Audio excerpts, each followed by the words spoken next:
Hello everyone, welcome back to the channel. Hope you are doing well and fine. And in today's video, I'll be showing you how to check printer ink labels. So without wasting any time, let's just jump right on the video and make sure to watch this video till the end and follow the steps as well. Now the first thing that you need to do is head over and open up the settings. And once you open up the settings here, what you need to do is select the option that says devices.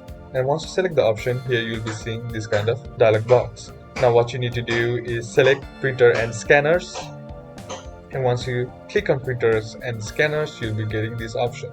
Now here, what you need to do is click on your printer. And once you click on your printer, you'll be getting these three options, that is open queue, manage and remove device. Now simply click on manage. Now once you click on manage here, you'll be sent to your manage your device option. Among the options, what you need to do is select the printing preferences, click on it.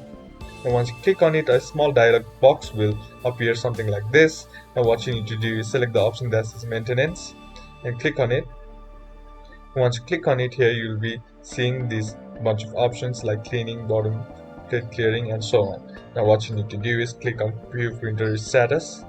And once you click on it here, a small dialog box will appear and there you'll be seeing the ink details. Now in order to check the ink details, simply click on it, and that's basically how to do it. And that's it for today's video, guys. Hope this video was useful to you. Leave a like if it did, comment down below what the next video should be on, consider subbing to the channel. Thank you for watching. Bye bye.